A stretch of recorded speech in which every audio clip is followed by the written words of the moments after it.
buying a new sewing machine. So like a lot of people, when I first started sewing, I was sewing with a family machine that I inherited from my older sister.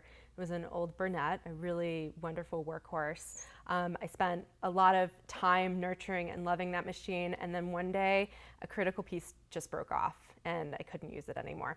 So I had to buy a new machine. And I found that there were not a lot of tips out there for how to purchase a machine, what to look for. So I've put together these 3 really basic questions to ask yourself before you go into that machine buying process. The first question is, what kind of sewing do you do? It's really basic, but when you think about it, are you a hobbyist? Are you mostly sewing a little bit of everything? You're doing some garments here, some housewares there, a little bit of quilting. Maybe you don't really know what you like to sew yet. Then you're a hobbyist, technically. Maybe you love quilting, and that's absolutely all that you want to be doing. You don't want to mess with garment sewing. You don't really want to be doing anything else. Then it means that you're a quilter and you're interested in a quilting machine. And then you might also be really interested in machine embroidery. A lot of people purchase really nice new machines for the fun stitches on them and for the fun little sort of designs that they can make. So you need to just assess what is the main kind of sewing you're going to do. And if you're not predominantly a quilter or into machine embroidery, I would recommend going with a general hobby machine, which generally means that it has a bunch of basic features, and then depending on price point, sort of escalates with extras on top. Some of those basic features are having multiple different stitches. So, having sort of your basic straight stitch, your zigzag stitch, and then on my machine here, there are a couple of decorative stitches as well and buttonhole stitches. It will come with a digital display for stitch length and stitch width. Also a speed regulator, which is really good if you want to slow down or go really fast with your sewing. And then sort of all the other kind of basics to look for. Something else in a basic hobby machine to look for are some sort of extras, some add-ons that come with the machine. So my machine came with a bunch of different feet. Besides this regular presser foot that you see right here on the machine, you can swap it out for a buttonhole presser foot or a walking foot here, which I find really handy for all kinds of projects. So, these are some good extra features to look for in a hobbyist machine. The next question to ask if you are looking for a new machine is, how much help are you going to need using a new machine?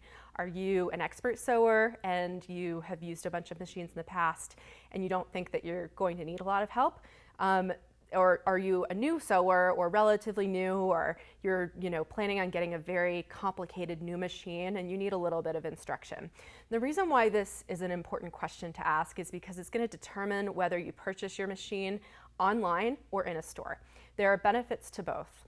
I purchased my machine online because of the cost. It's a huge cost savings to purchase it online. And as you might imagine, you can purchase just about any machine online and often can get a price cut on that.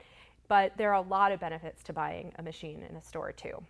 I would highly recommend buying your machine in a store if you think that for any reason you're going to want a little bit of help with your machine, some instruction on how to use new stitches, or just how to use sort of the bells and whistles that are on it. Often stores will just add that on to it's part of the purchase. Another thing is that it provides you with a warranty. So you can bring your machine in for a cleaning, or you can bring it in if something's feeling funky, if your bobbin is not winding quite right. You can just bring it in and they'll usually take a look at it for a certain period of time when you've purchased the machine. So there are perks to buying in the store. Even though sometimes it's a little bit more expensive, you do get that human touch. The third question to ask yourself is how much money do I want to spend? And of course, this is a very personal question, and only you can really answer the question. But it's probably something that you have thought about, and if you have very little money to spend, I would recommend going with a general hobbyist machine. Just try to buy the best hobbyist machine that you can afford. And the reason why is because most of these machines that are general hobbyist machines tend to also be the most cost efficient. But if you have a little bit more money to spend, you have a little bit more flexibility, and you can look at some of the machines with bells and whistles. If you're a quilter, you'll want to get a machine with a really big throat right here to fit all of your quilt inside. If you're an embroiderer, there are amazing embroidery things that machines can do, and you can go look at things with crazy features and spend up to tens of thousands of dollars on machines. But another thing to consider when it comes down to price is whether you want to buy your machine new or if you want to buy it used. Because like I had at the beginning, a lot of old machines are amazing workhorses and still work perfectly. You know, they maybe don't have the digital readout, or they maybe don't have the speed regulator, or 59 stitches, but it doesn't really matter because it sews a straight stitch, it sews a zigzag, you have a zipper foot, really basic stuff that you need to just get going and get sewing.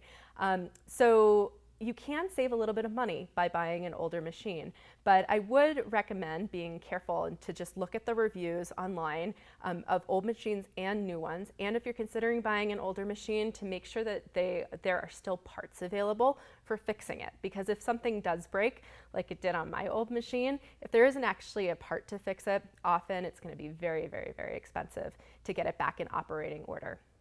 So with those three basic questions, you should be ready to go out and think through what machine you want to buy. Good luck.